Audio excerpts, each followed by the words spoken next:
Donc, je suis Jocelyn Boiraud et je travaille pour le groupe Mammalogique Breton, donc qui est une association régionale d'études et de protection des mammifères sauvages.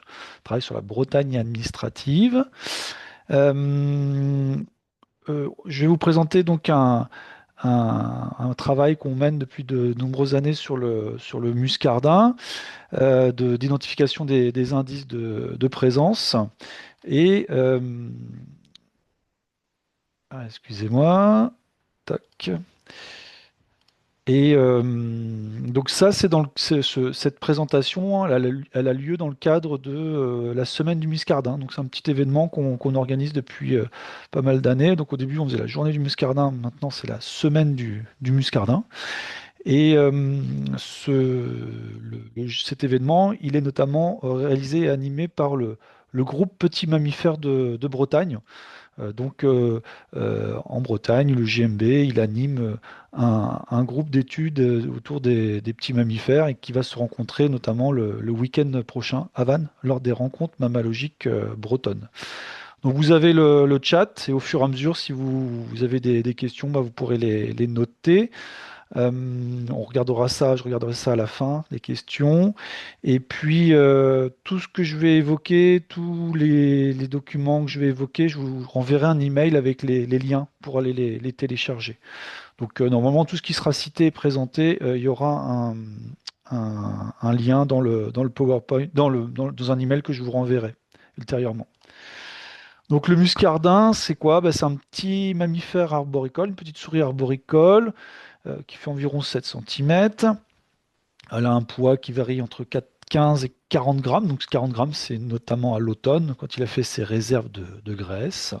Et il a une morphologie qui est particulièrement adaptée à la vie nocturne. Et puis à la circulation arboricole. Donc la vie nocturne, donc vous voyez, il a un œil qui est assez grand, il a des petites moustaches qu'on appelle des vibrisses, qui lui permettent d'avoir une perception sensorielle de son environnement. Et puis sur ses pattes, il a un pouce qui est opposé. Et enfin, il a une queue, alors qui est pas comme celle du rat des moissons préhensible, mais qui a un balancier en fait.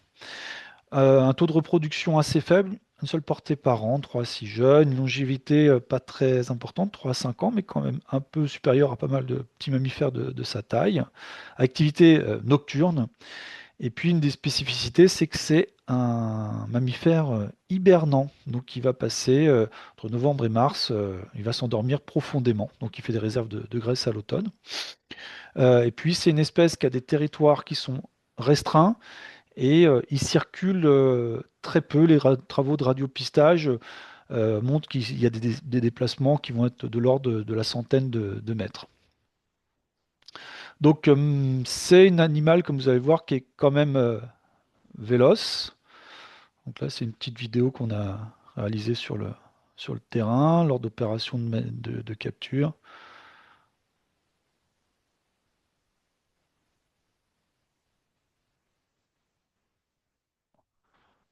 Donc voilà, ça circule d'une manière rapide dans les ronciers, dans les boisements. Donc un animal qui est agile. Donc particularité au fil des saisons, donc en printemps et en été, euh, les muscardins ils vont faire des nids qui sont assez caractéristiques. C'est des boules qui vont faire 12 à 15 cm de diamètre. Et comme vous pouvez le voir, il va faire un nid avec différents matériaux. Donc ça, les nids d'été, ils vont servir soit pour la mise bas, mais on peut avoir aussi des nids d'été utilisés par un seul individu, un mâle isolé, etc. Et l'hiver, ils vont également constituer des nids, mais ces nids-là, ils seront au sol et souvent ils sont sous la végétation, recouverts de feuilles. Bon, alors que c'est lié notamment à à la chute des feuilles des arbres. Un régime alimentaire qui va être très varié, qui va évoluer au fur et à mesure des saisons. Notamment, il va adorer consommer des mûres, mais il va aussi manger des petits insectes, donc notamment des pucerons et des chenilles. Il va se gaver de... Alors, on va en reparler pas mal de fois de noisettes. Il va manger les amandes des noisettes, mais il va aussi manger il peut manger un petit peu de chair de fruits. Et puis, il va consommer des bourgeons, voire des fleurs, notamment là, le chèvrefeuille. Donc une répartition mondiale qui s'étend grosso modo de l'Europe de l'Ouest, de la Bretagne, on va dire, et du sud de l'Angleterre, jusqu'aux plaines de Russie, et qui est une répartition mondiale quand même assez proche de celle du noisetier. Alors, on verra que effectivement, le noisetier, la noisette, semble un élément très important dans la biologie de l'espèce. Donc, les habitats du muscardin, nous en Bretagne, on va le retrouver dans les zones de bocage, mais ça va être aussi, en fait, c'est une espèce qui va être liée au boisement. Donc, dans un premier temps, ça va être surtout autour des grands boisements, puis après des bois, des bosquets, et puis finalement dans la forêt linéaire, on va le retrouver dans les haies. Mais il va être présent aussi bien à l'intérieur des terres que sur le littoral, hein. On va le retrouver dans les pruneliers notamment. Et puis, il aime bien aussi la proximité des vergers. Euh, et puis, il peut s'adapter localement à la proximité de l'homme. À partir du moment où il n'y a pas trop de chats, on peut le retrouver aussi dans la proximité, dans des jardins, quoi. Donc voilà le type d'habitat vraiment très favorable, donc des habitats bocagers très structurés et des boisements. On va le retrouver sur les ourlets forestiers. Et à l'inverse, ce qui est vraiment défavorable à l'espèce, ça va quand même être les monocultures de résineux, même si on peut trouver du muscardin sur les périphéries des boisements de résineux, les zones d'agriculture industrielle. Quand on a un bocage qui est très très déstructuré, avec peu ou pas d'étages inférieurs, bon, les zones industrielles et urbains. Et puis, quand on va avoir aussi un bocage, même quand il est existant, mais qui va être très travaillé par l'homme avec des coupes régulières, des haies, ça, il va pas aimer non plus. Et même quand on a un milieu qui est favorable, à partir du moment où vraiment le milieu est très isolé, il peut disparaître du milieu. Donc la connaissance de l'espèce en Bretagne, elle s'est faite de manière graduelle. Donc, vous voyez, en 2009, on avait très peu d'observations qui étaient connues. Donc là, c'est le site qui est en ligne, l'Atlas des mammifères de Bretagne, disponible en ligne, hein, sur le lien qui est indiqué en haut à droite. Donc en 2009, on connaissait très peu la répartition de l'espèce. Et c'est lors de l'Atlas des mammifères, donc 2009-2014, qu'on a commencé à avoir plus de données sur l'espèce, notamment par le biais de la collecte d'indices de présence. Donc c'est ça que je vais vous présenter par la suite. Et aujourd'hui, on poursuit notre travail d'identification de la présence de l'espèce. Vous voyez, on mène un travail à la maille 5-5 et on a de plus en plus de données. Alors on a d'autres techniques pour collecter de l'information, puis on a fait beaucoup de manipulations. Mais l'essentiel des données provient de la collecte d'indices de présence. Et la répartition de l'espèce, n'allez pas croire que là où on n'a pas de données, c'est pas parce qu'on n'a pas été chercher. Donc, dans un premier lieu, dans un premier temps, on a fait des prospections partout autour des grands boisements de Bretagne. Et donc là, et on ne le trouvait pas. Et on va voir pourquoi. Donc on a fait, je vais vous présenter quelques-uns des travaux qu'on a pu faire sur l'espèce avant de rentrer dans le cœur du sujet, des indices de présence. Euh, on a mené un travail d'analyse de nos données qu'on a collectées pendant l'Atlas. Et en fait, on a essayé d'expliquer les critères, les éléments du paysage ou environnementaux qui expliquaient la présence de l'espèce. Et en fait, les analyses statistiques montrent que le muscardin, ce qu'il va rechercher en Bretagne, c'est la proximité des haies qui va lui être extrêmement favorable, la densité d'anciennes forêts ou de vergers, mais aussi la température en hiver euh, qui doit être inférieure chez nous à moins de 6,5 degrés en moyenne entre janvier et février. C'est assez logique, c'est une espèce qui hiberne et on explique sa répartition, entre autres, donc les paysages, mais aussi par des éléments thermiques. Donc ça explique pourquoi en fait il est absent du Finistère et d'une partie du Finistère et du Morbihan, où les hivers sont plus doux que dans le reste de la Bretagne. Donc le muscardin en Bretagne, bah, il est présent à l'échelle régionale là où les températures hivernales sont les plus basses, à l'échelle du paysage, dans les paysages marqués par la forêt et depuis longtemps, dans des paysages hétérogènes, comprenant des vergers, beaucoup de moisements de feuillus, bosquets, bois, forêts, et hors des zones fortement anthropisées. Puis à l'échelle des habitats, bah, dans ou à proximité immédiate des haies et lisières, et à l'abri des vents dominants et hors des zones inondables, zones humides et inondables. Donc voilà, une fois qu'on a eu fait l'explication de la répartition de l'espèce, eh bien, on a pu produire ce qu'on appelle une carte prédictive. En fait, où est-ce qu'on retrouve des milieux similaires à ce que nous, là où on a les éléments des variables explicatives. Et donc, ça nous a donné une carte prédictive qui colle bien aujourd'hui à la répartition de l'espèce. Et puis, par exemple, là, vous voyez, dans la région nantaise, on n'avait pas de données, mais on avait une forte. On sentait que enfin, la carte prédictive indiquait que l'espèce pouvait être présente. Et par la suite, on l'a bien trouvé sur ce territoire-là. Donc, pour l'instant, c'est une carte qui colle assez à ce qu'on observe et là où on trouve l'espèce. Donc, la carte prédictive nous a également permis de déterminer les cœurs d'habitat et les axes de circulation de l'espèce, les corridors. Et à partir de ça, on a pu aussi produire une carte à enjeu, c'est-à-dire là où, si on voulait restaurer ou conserver du bocage ou des corridors, là où ça a le plus d'intérêt pour la conservation de l'espèce à l'échelle régionale. Donc ça, c'est mon collègue Thomas Dubo qui a mené ça en 2020. Donc on a produit des couches d'alerte pour l'espèce. Et ces couches-là sont accessibles sur le site du GMB. On les utilise notamment pour accompagner les politiques de boisement du conseil régional ou des choses comme ça, quoi. Couche d'alerte. Donc aujourd'hui, le muscardin, c'est une espèce qui est menacée, donc par la plantation de résineux, plantation monospécifique de résineux, par l'élimination des ourlets forestiers, parce que c'est vraiment son habitat, d'une manière générale par la destruction du bocage, la fragmentation des paysages, la prédation par les chats. Donc le peu de données qu'on a de cadavres de muscardins, c'est quand même essentiellement des chats.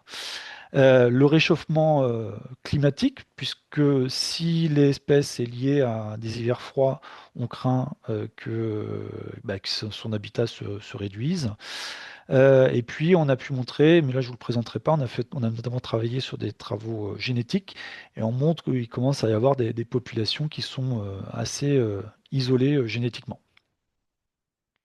Donc pour protéger le muscardin, il faut empêcher la destruction de son habitat, proposer plutôt une forêt, une sylviculture extensive en forêt, conserver et restaurer le bocage, gérer favorablement les abords des routes, recréer des corridors, limiter la mortalité routière. Et donc par exemple là, vous voyez en bas, il existe des passages à muscardin en Angleterre notamment, et on commence à avoir des initiatives en Bretagne, donc enfin du moins des idées d'initiatives, limiter l'impact des chats, et alors on n'y est pas du tout, mais les Britanniques, eux, font aussi de la capture pour réintroduire dans des milieux favorables qui avaient été détruits par le passé. Alors, en Bretagne, on n'y est pas encore, hein. Alors sur la piste du muscardin, donc on a la chance, il y a plein de techniques pour identifier la présence de l'espèce. Donc je vais vous les présenter rapidement, puis après on ira directement sur les indices de présence.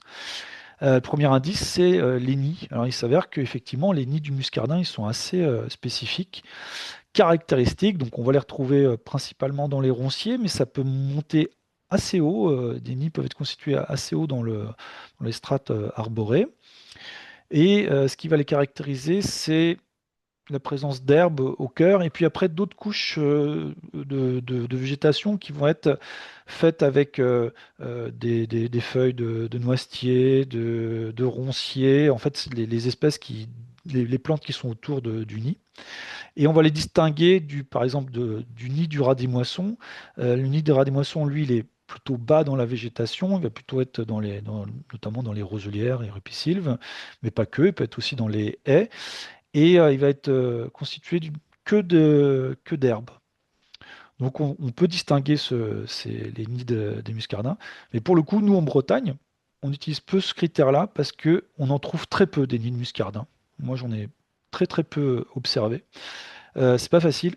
Et c'est pas vrai dans d'autres régions, notamment dans l'est de la France, où il y a plein de gens qui cherchent les nids de muscardins pour identifier l'espèce, pour localiser l'espèce. Si vous voulez faire un inventaire muscardin, mais vous pouvez aussi poser des gîtes artificiels, ça fonctionne.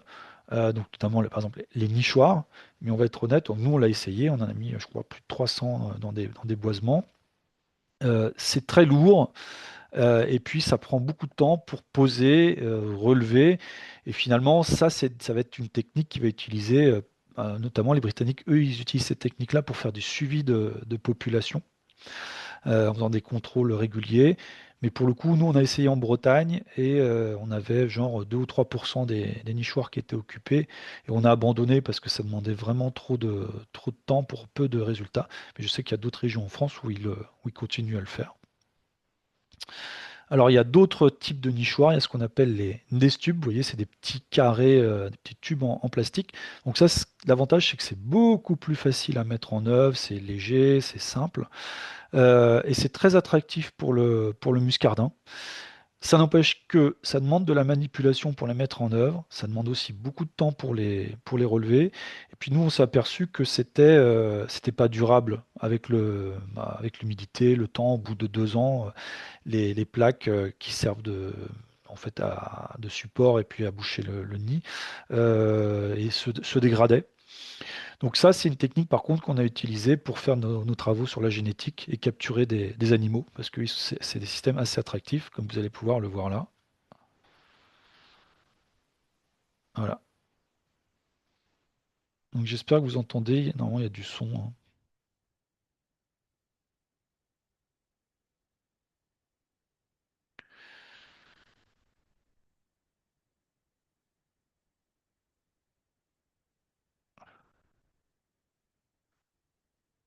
Tac, et ça part.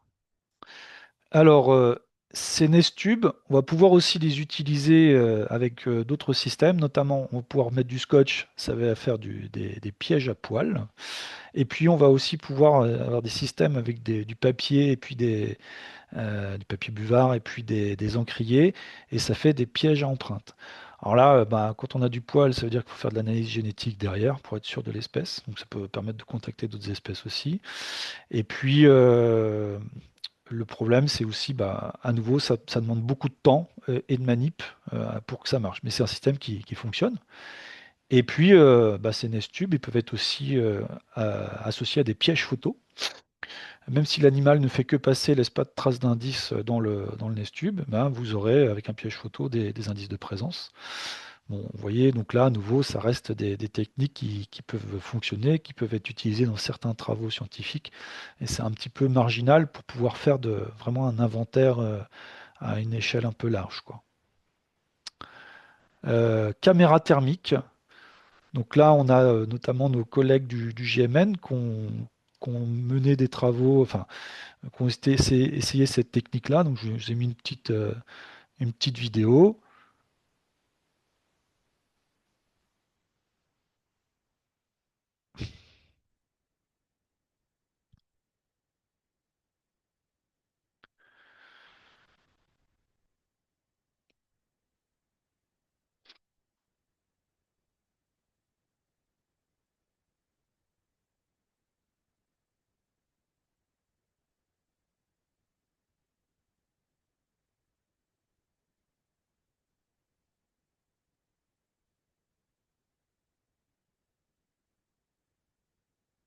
Donc, on voit avec les caméras thermiques, on peut identifier des points de chaleur.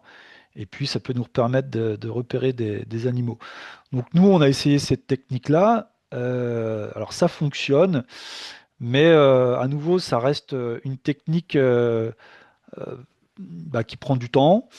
Et puis, en fait, l'animal, moi, ce que j'ai, une partie des observations que j'ai faites, c'est que quand même l'animal, il reste pas toujours placide et il peut s'enfuir dans le roncier. Donc là, on ne sait pas trop ce qu'on voit. Et puis, alors nous, on utilisait des lunettes qui faisaient un peu mal à l'œil. Donc voilà, on pouvait pas travailler très très très longtemps.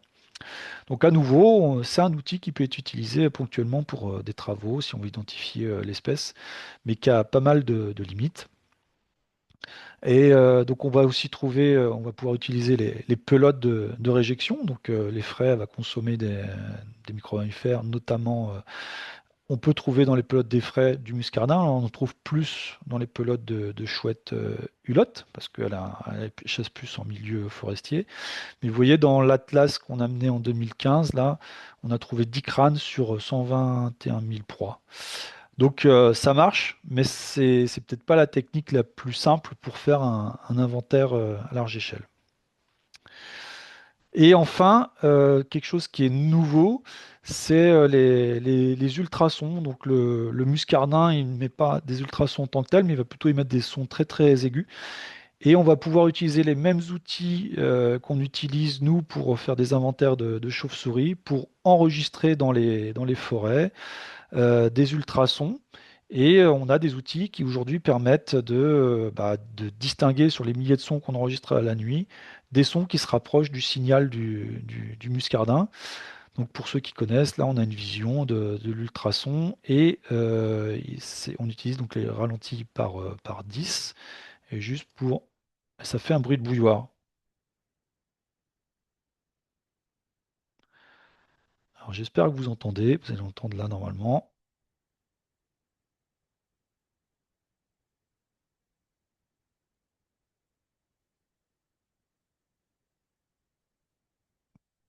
Donc voilà, un petit bruit de bouilloire.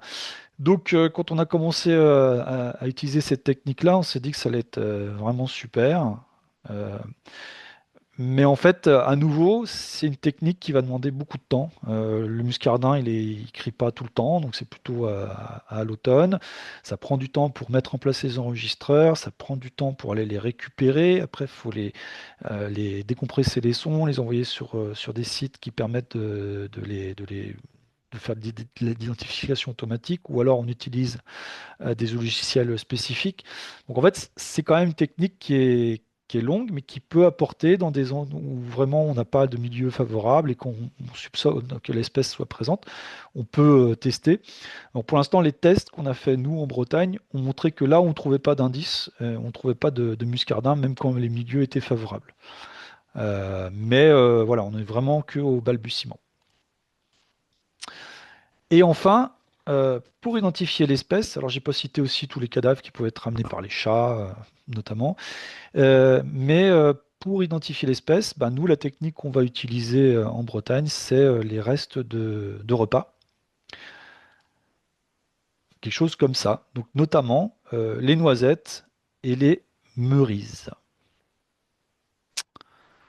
Alors, ce que je vais vous présenter, c'est tout simplement une présentation d'une partie du livre du livret d'identification des indices de présence qu'on a publié et qui est disponible sur le site du GMB, téléchargeage.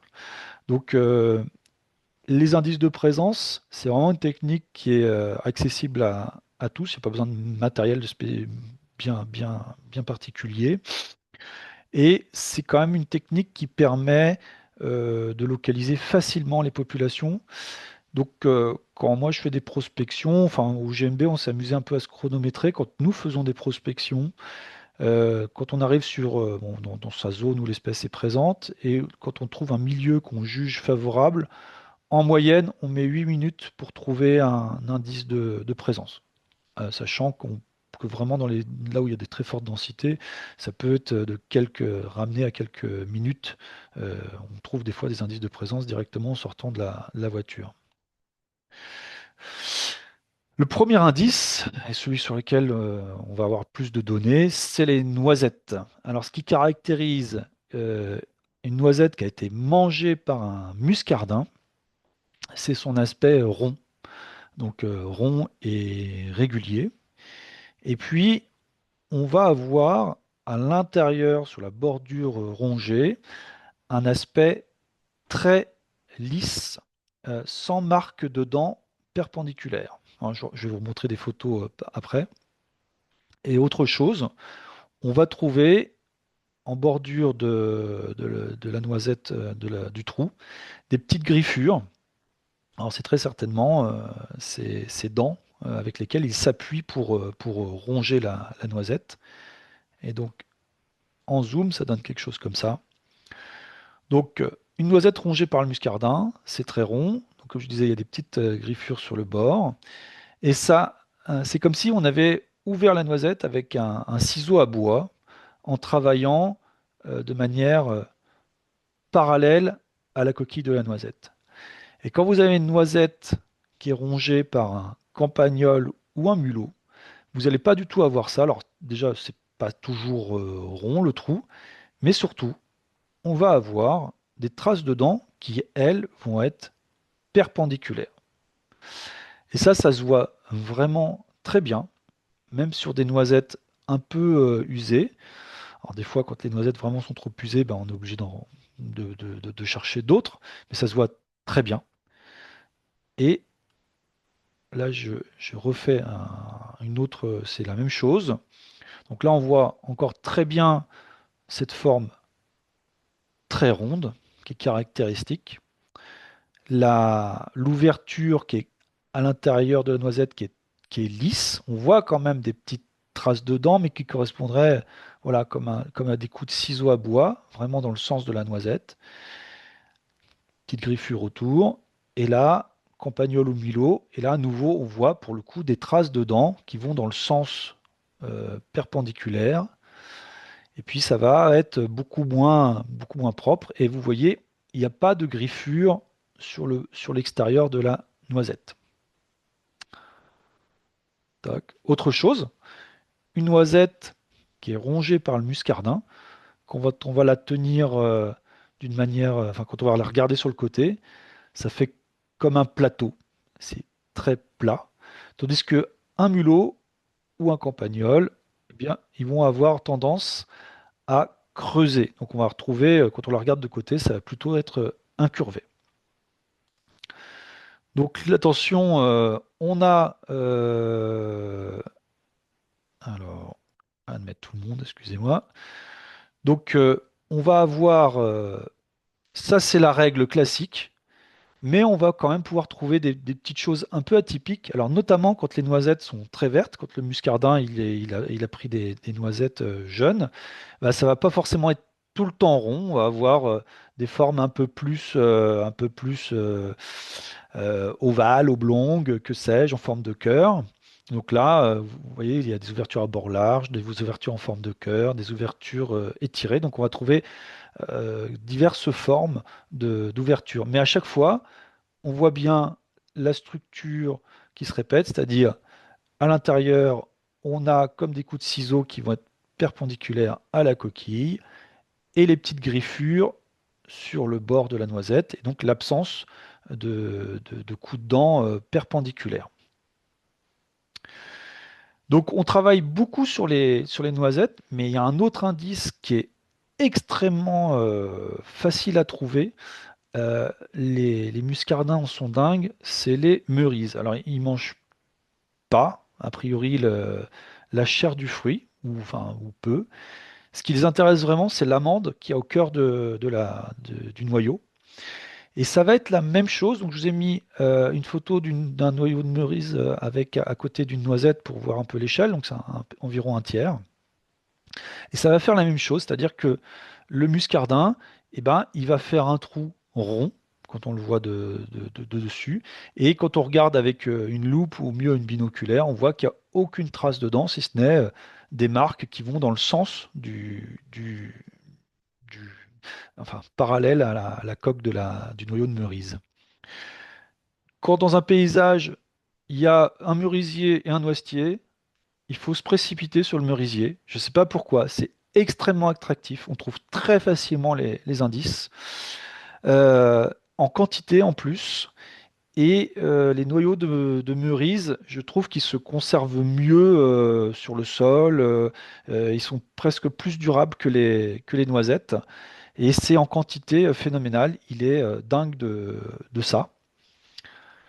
Donc attention, à nouveau, mulots et campagnols peuvent manger des noyaux de mûrise, alors là, et également de prunelles.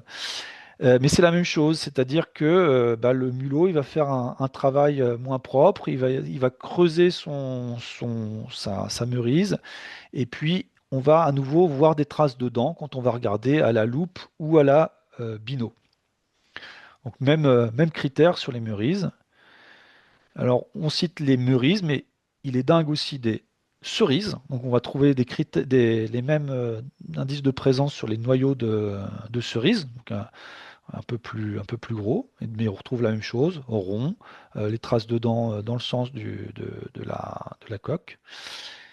Et puis, et ça c'est le collègue Maxime Pouplin je pense pas que ça soit publié, je suis pas sûr que ce soit connu.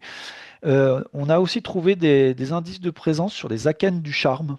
Donc la même chose. En fait, ça ressemble un peu aux indices sur la mûrise.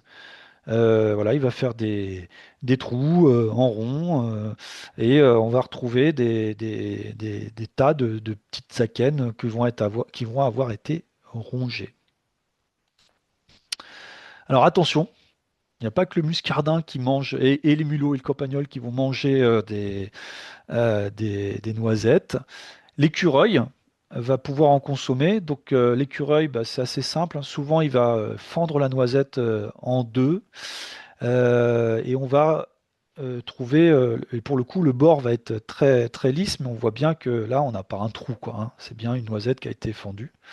On peut avoir le balanin, qui est petite larve de coléoptère qui va faire un trou. Bon, là, il n'y a pas de doute, c'est pas la même chose. Et là, c'est un noyau de mûrise. Alors, pour le coup, des fois, ça peut susciter le doute, mais quand vous en trouvez beaucoup, non, il n'y a pas de problème. On s'est rendu compte qu'il y avait enfin, ce qu'on soupçonne être un champignon qui peut faire des trous assez ronds. Mais finalement, quand on regarde à la loupe, on voit bien qu'il n'y a pas de traces de dents, il n'y a pas, c'est vraiment un peu une pourriture noire qu'on voit se dessiner au bord de l'ouverture. Alors, j'ai pas de photo, mais il y a aussi les oiseaux qui peuvent casser des noisettes. Et à nouveau, on va pas retrouver la structure, les petites griffures autour de l'ouverture, la forme les marques de dents à l'intérieur de la noisette, la marque du ciseau à bois. Donc voilà, mais on peut des fois avoir des doutes. Donc toujours en ramasser plusieurs, dès qu'on est sur une station, ramasser plusieurs indices. Alors maintenant que je vous ai montré ce qu'on cherche, on va parler de comment on le cherche. Euh, Bah, il faut s'équiper en fait, hein. Donc déjà, il faut un bâton. C'est quand même vachement pratique pour gratter le sol. Il faut une loupe donc, de terrain, donc je vous le présenterai après. Moi, j'utilise des gants parce qu'à force de gratter au pied des ronciers, de fouiller, bah, à la fin de la journée, on peut avoir un peu les mains un peu abîmées. Et quand on fait ça plusieurs jours de suite, bah, au bout d'un moment, c'est pas très agréable. Donc moi, j'utilise des gants. J'utilise aussi une frontale parce que vous verrez, moi, ce que je recherche, c'est vraiment le sous-bois dense où il n'y a pas de lumière. Donc la frontale, c'est utile. Des enveloppes, je vous dirai pourquoi après. Et également, bah, il faut avoir pantalon épais, bah, tout simplement parce qu'on se met à quatre pattes dans les ronciers, on traverse des ronciers, et ça, bah, vaut mieux avoir un pantalon qui permet d'être à l'abri de ça. Des manches longues et du répulsif pour tic. Les manches longues pour éviter les griffures. Et aussi, pantalon épais, manches longues et répulsif pour tic, bah, tout simplement parce qu'on est dans des milieux où il y a la maladie de Lyme. Et il faut vraiment s'en prémunir. C'est pas une rigolade, cette maladie. Donc, quand vous faites de la prospection muscardin, il faut se protéger. Donc, les chaussettes par-dessus le bas de pantalon, des manches longues. Et puis, le soir, quand on prend sa douche, ben, on regarde bien qu'on n'a pas de tiques qui ont commencé à nous grignoter. Euh, et pourquoi j'incite aussi sur l'équipement? Tout simplement, euh, la recherche du muscardin, comme moi je la pratique en tant que naturaliste, c'est pas tout à fait une promenade de santé. Normalement, faut, à la fin de la journée, on est un peu fatigué. On rampe, on se faufile dans les ronciers et on est griffé de partout. Et donc, il faut un équipement un peu sérieux pour courir après la petite bête, quoi. Donc des gants, voilà, moi j'utilise mes gants de capture chauve-souris, mais je vais en changer parce que le dessus de mes mains n'est pas protégé et je me fais griffer. Et puis sur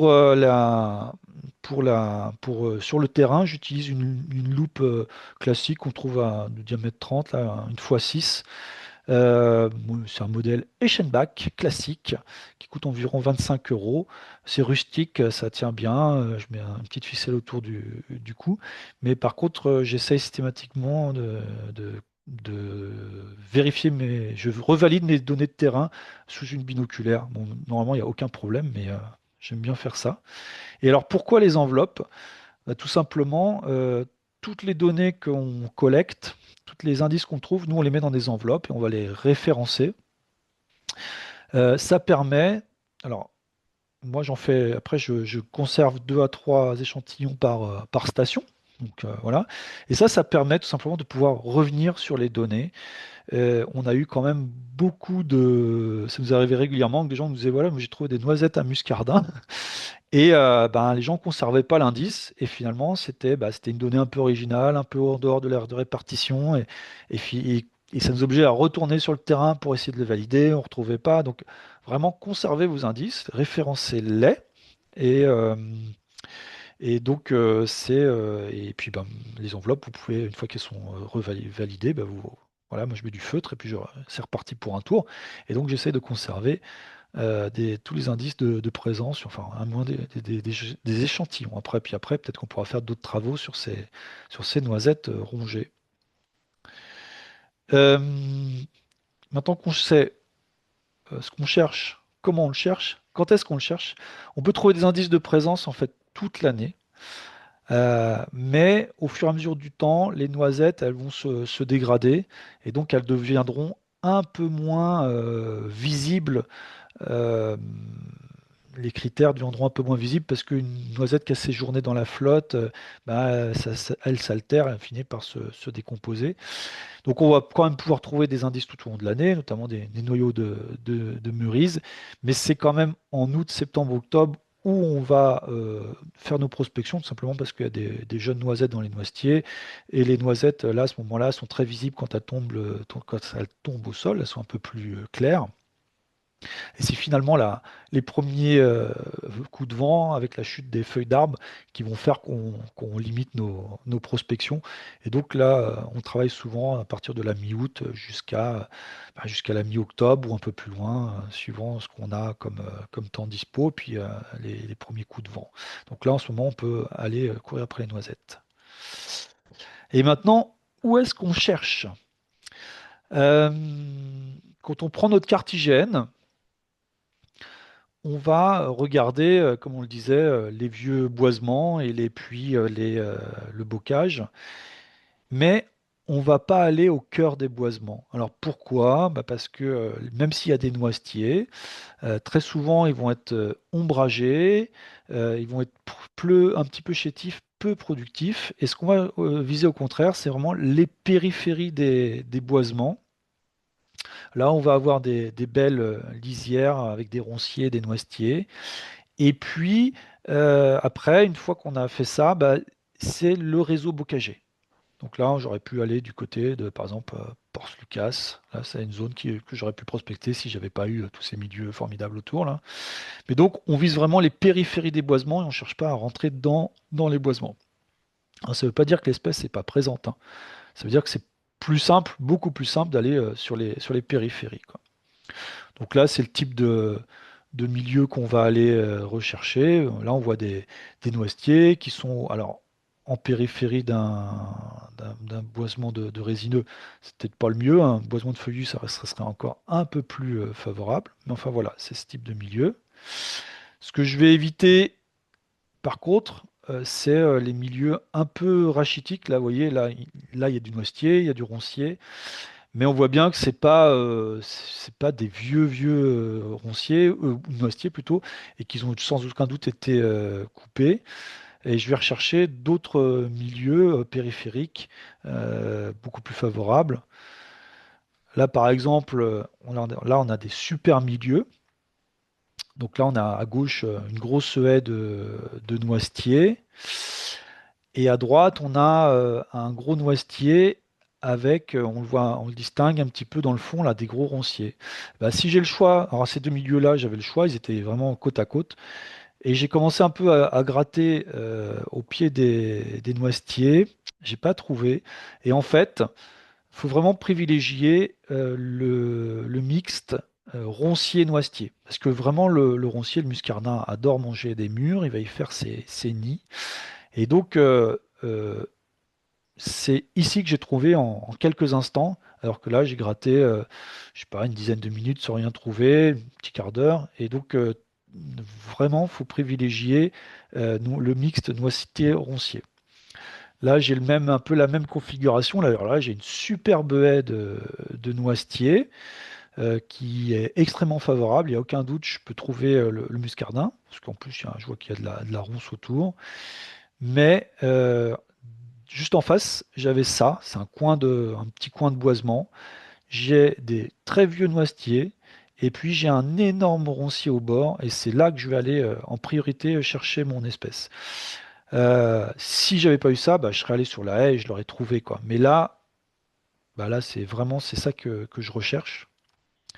Et quand je suis, alors c'est l'intérieur de la photo que je vous ai vue tout à l'heure. Enfin, oui, c'est la suite de la photo. Là, c'est vraiment ce type de milieu que je recherche. On va avoir des vieux noisetiers qui vont commencer à avoir fait de l'ombre. Alors, ils vont être très productifs en noisettes.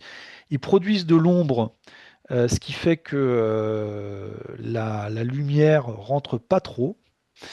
Et sur le bord je vais vous expliquer pourquoi c'est important après. Et sur le bord du champ, on voit que le roncier, il monte presque ouais, il monte sur le bas des branches du noisetier. Alors là, c'est vraiment top de chez top. Et ce que je vais rechercher, c'est ce type de milieu à gauche. Ce qui distingue les deux photos, c'est qu'à droite, j'ai du lierre. Et le lierre, s'il est en dessous mes noisetiers, ça arrive assez fréquemment. Il y a des indices de muscardin qui sont là, j'ai aucun doute, quoi. Sauf que ça va être la galère à trouver, quoi. Donc je vais plutôt aller chercher des endroits où il n'y a pas de lierre qui s'est installé et où en trois coups de bâton, ou même tout simplement là, visuellement, je peux très rapidement trouver des noisettes qui vont avoir été rongées par le muscardin. Et donc là, c'est un exemple de milieu où j'ai trouvé très rapidement des indices. Euh, voilà, je suis derrière, il y a le champ. Là, il y a le roncier qui vient jusque sur le bord du noisetier. Et là, il y a tellement d'obscurité que, on a tout de suite une espèce de terreau avec des feuilles qui pourrissent. Et donc, j'ai gratté quelques instants. Je sais même pas, je crois même que j'ai trouvé la noisette qui était tombée du noisetier directement là. Et un autre milieu qui est intéressant, c'est les fossés. Les fossés au pied des noisetiers. Ça ruisselle, la végétation ne s'installe pas. Et là, assez facilement, si on gratte, on va pouvoir trouver de la noisette rongée. Alors, où est-ce que je cherche quand je suis en dessous de mon noisetier? C'est aussi important. Je ne vais pas chercher des indices au pied du noisetier. Parce que le muscardin, lui, il mange les noisettes dans l'arbre. Et donc, il est dans n'importe quelle branche. Il va manger sa noisette qui va tomber au sol. Par contre, le mulot, lui, il a tendance à galoper partout, monter dans l'arbre, faire le tour du pied et ramasser. Il va faire des tas de noisettes rongées au pied du noisetier, quoi. Donc, quand vous trouvez plein de noisettes avec des beaux trous ronds au pied du noisetier, bah, c'est signé mulot et campagnol. Et moi, j'ai plutôt préféré chercher un peu plus loin qu'au pied du noisetier. Et donc, ce qui est intéressant aussi, c'est que vous allez pouvoir faire d'autres observations d'espèces. Ben, j'ai parlé par exemple de l'écureuil. Alors l'écureuil, il est assez abondant dans le bocage, il est assez bien présent, mais en fait c'est assez difficile de l'observer parce qu'on trouve facilement des noisettes rongées, cassées, brisées. Vous allez trouver évidemment blaireau, écureuil, chevreuil, renard. Et puis là, les Bretons et les Basques ont vu peut-être sur la photo qu'il y a deux espèces protégées présentes, enfin, des indices, au moins d'une, et puis la présence d'autres. Voilà, donc là c'est signé Muscardin. Et puis nous, en Basse-Bretagne, on va régulièrement aussi trouver des escargots de Quimper. Donc c'est intéressant aussi pour faire de l'inventaire de ce type d'espèces. Euh, et puis malheureusement, on va aussi trouver régulièrement des canettes sur ces périphéries de boisement. Et comme vous le savez peut-être, les canettes sont des pièges pour les micro-mammifères. Et nous, on a toute une campagne autour de la collecte de canettes pour notamment faire des... Alors, on les récupère, ça enlève des pièges pour la faune. Et on va analyser le contenu de ces bouteilles. Alors, elles ne contiennent pas tout le temps des micro-mammifères, déjà, elles contiennent d'autres espèces. Mais c'est un bon outil aujourd'hui pour faire de l'inventaire, par exemple sur des petites musaraignes comme la Crocidure le code. C'est vachement intéressant. Et en plus, là, on a une information vraiment sur le micro-habitat utilisé par l'espèce. Donc voilà, on peut, quand vous cherchez le muscardin, vous pouvez trouver d'autres choses. Euh, Quand on fait je vous disais qu'on a la carte de répartition qu'on a aujourd'hui, c'est pas parce qu'on a été chercher que là, on a été chercher dans plein d'autres endroits. Par contre, on a commencé d'une manière assez récente à noter, alors non pas nos données négatives, mais plutôt nos absences de découverte d'indices, quoi. Donc les données négatives, quoi. Euh, donc nous, quels sont les critères pour ce qu'une donnée soit négative? Enfin, qu'on considère qu'on n'a pas trouvé l'espèce, c'est que l'habitat il est favorable. C'est ce que je vous ai montré sur les photos. Que je peux facilement trouver des indices de présence. Donc grosso modo, il ne faut pas qu'il y ait de lierre au sol et que j'ai pas trouvé d'indice pendant 25 minutes. Et là, on va faire sur notre outil, notre base de données, bon, on va saisir le point et on va noter absence de données quoi, pour le muscardin. Et ça nous permet quand même avant tout d'avoir maintenant une trace des endroits où on a été chercher l'espèce et d'affiner toujours notre travail pour identifier les limites de la répartition du muscardin en Bretagne. Donc, en Bretagne, nous, pour faire le suivi des populations, on mène une enquête à la maille 5,5 et on va aller rechercher l'espèce sur ces fameuses mailles tous les 10 ans. Donc, à partir du moment où il n'y a pas eu une donnée qui a été réalisée pendant 10 ans, on y retourne. Euh, Au début, on faisait ça tous les 5 ans, mais finalement, ça fait quand même beaucoup de données, ça faisait beaucoup de boulot. Et donc, c'est sur le site du JMB. Tous les ans, bah, on met à jour cette carte à des endroits à les valider. Donc, on va rechercher, on repasse sur les données, mais aussi, bah, on travaille sur les périphéries, hein. C'est la carte que je vous montrais. On essaie vraiment d'affiner les aires de répartition et on ne s'interdit pas. Je pense avec les cartes prédictives, on va retourner sur certains secteurs.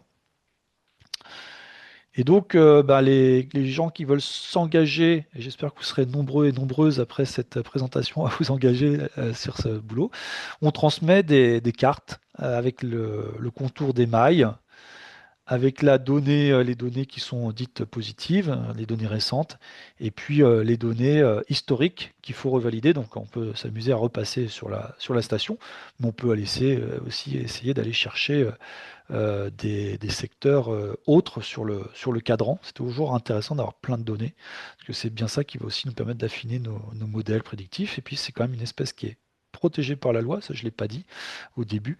Et donc souvent on est sollicité par l'OFB sur des cas de destruction de haies, des choses comme ça. Donc c'est bien d'avoir plein de données sur cette espèce-là. Donc ça, c'est l'enquête, je dirais, bretonne. Donc nous, on travaille sur les 5 départements de la Bretagne historique, donc Bretagne administrative et Loire-Atlantique. Et sachez que la SEFPM, la Société française pour l'étude et la protection des mammifères, a également une enquête qui est très bien faite et qui permet, avec une plateforme qui permet de saisir vos données.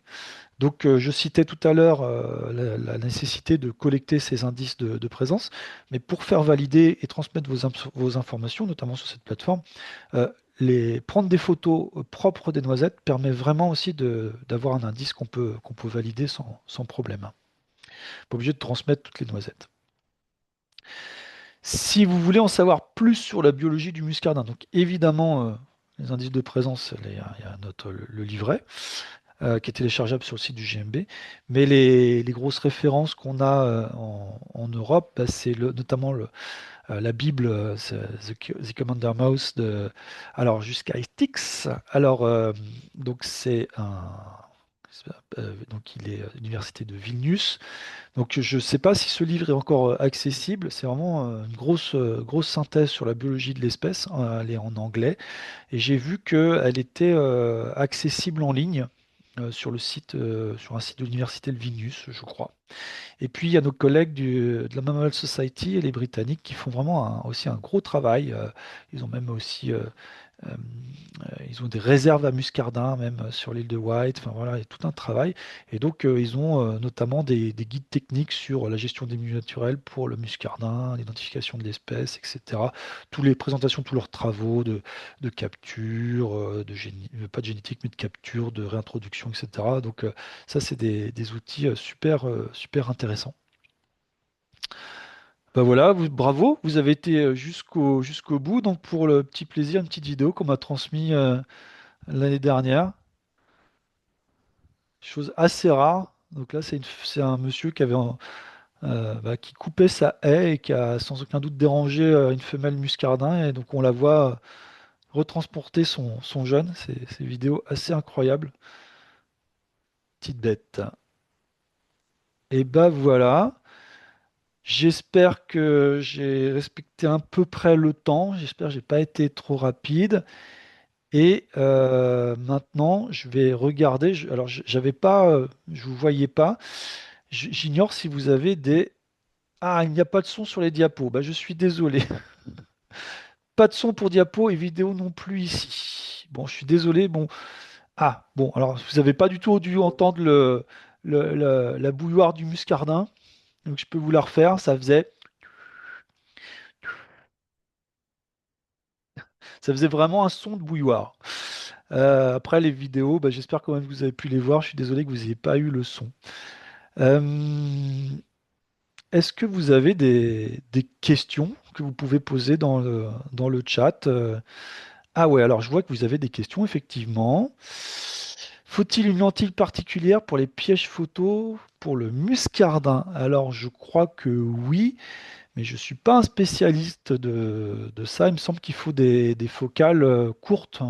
Donc nous, on utilise aussi des pièges photos pour les micro-mammifères, on utilise des boîtes et on a des appareils photo automatiques qui effectivement ont une focale assez spécifique pour prendre une photo à faible distance.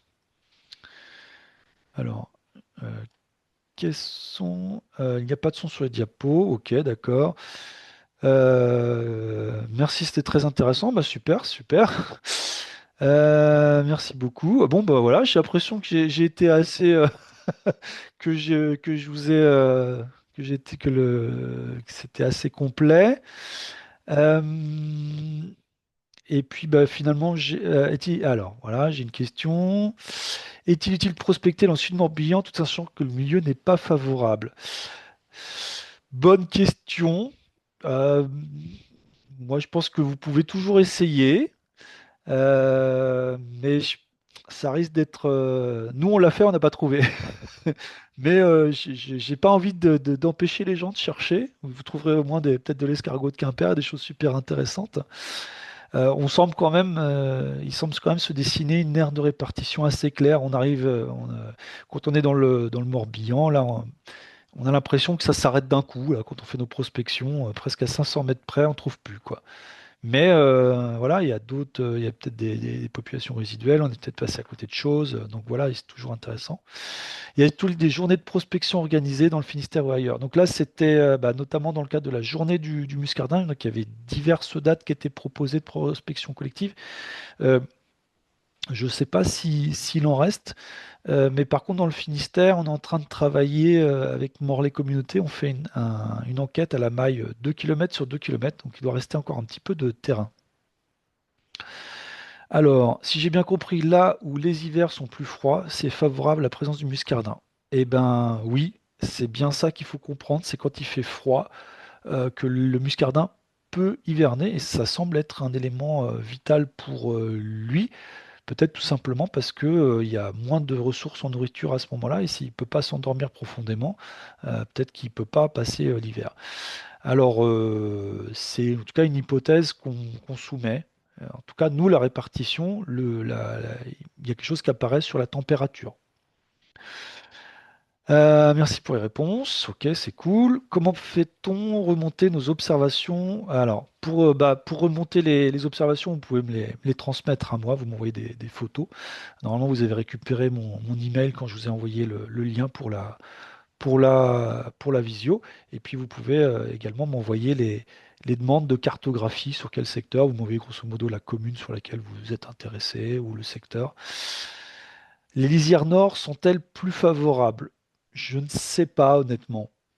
Moi, ça me saute pas aux yeux. En fait, quand je regarde un milieu, je vois des milieux qui me sont favorables et je regarde pas trop l'orientation. Et c'est quand même cet aspect milieu favorable qui semble vraiment déterminant. En fait, euh, une lisière nord, ça veut dire peut-être qu'on aura un noisetier moins productif et un roncier un peu moins productif en nourriture. Donc peut-être qu'il sera un peu moins développé. Donc finalement, peut-être que j'irai d'une manière assez naturelle par regarder de ce côté-là, quoi. Mais voilà. Est-il facilement observable en Loire-Atlantique? Euh, non. On a en Loire-Atlantique, on a un secteur que vous retrouvez sur la carte, là, nord de la Loire-Atlantique, où il est présent. Mais c'est notamment nord de la Loire-Atlantique, Ille-et-Vilaine, où on est sur des milieux qui sont vraiment pas favorables. Si vous regardez la carte, vous voyez, ça se transforme dans une espèce de couloir. Il reste plus qu'un petit corridor. D'ailleurs, ça nous inquiète assez. Et là, pour le coup, on pense que c'est un peu la gestion, notamment des haies. Vous voyez, dans ce secteur-là, on va conserver des arbres de haut gel, les troncs, et souvent, c'est assez propre aux pieds, le roncier disparaît. Et ça, c'est pas favorable aux muscardins. Donc, ils se retrouvent forcément qu'en périphérie des boisements. Mais il faut quand même conserver de la connectivité, quoi. Donc là, il y a un travail à faire autour de ça. Donc, je ne l'ai pas cité, mais on mène notamment des travaux là sur vraiment le lien bocager et le muscardin. Est-il facilement fait observer, est-ce utile de poser des nichoirs à muscardin proches de parcelles agricoles? Je pense pas. Je pense pas que ça soit très utile. Ce qui est vraiment utile, c'est de conserver des ronciers et des noisetiers. Ça, ouais, ça c'est très très utile, quoi. Faut-il chercher à réguler les chats de population de chats domestiques au vu de leur impact? Oui, oui, mais ça c'est alors que ce soit pour le muscardin, pour les oiseaux. Alors réguler, je ne sais pas si c'est le bon terme, mais en tout cas, il faut savoir que quand on adopte un chat dans son jardin, qui est souvent un milieu déjà naturel très très simplifié, bah, les chats ils ont un impact colossal sur la biodiversité. Donc ça c'est montré par de très très nombreuses études. Donc il y a des systèmes, bah, voilà, déjà de la base, bah, c'est le chat, il faut le stériliser. Et puis il y a des systèmes un petit peu, des clochettes, des colliers, etc. Mais honnêtement, j'ai un petit doute sur l'efficacité. Voilà, c'est quelques animaux, quelques individus qui sont euh, équipés de ces colliers, mais sur des millions de chats, je suis pas convaincu, quoi. Donc bon, voilà, on a une problématique chat et biodiversité, c'est clair. Eh bien, merci beaucoup. Il n'y a plus qu'à aller sur le terrain. Mais- oui, même si vous habitez la Loire-Atlantique, évidemment, quoi. Et donc, vous pouvez contacter mes collègues là de Redon qui font pas mal de terrain en Loire-Atlantique, et donc notamment sur les marges, etc. Et puis même, vous m'envoyez un email, on vous transmettra des cartes de prospection. Euh, Est-ce qu'il reste une ou deux questions? Parce que je vous avais promis un webinaire de 3/4 d'heure et je vois que ça fait déjà 1 heure que je vous cause. Bon, alors je vois qu'il n'y a pas de petit crayon qui s'agite. Donc je considère que bah, j'ai fini. Je vous remercie de votre présence. C'était super cool.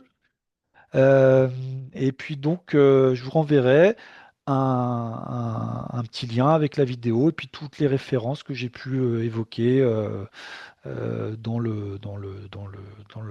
la présentation. Merci beaucoup, Kenavo. À bientôt. Au revoir.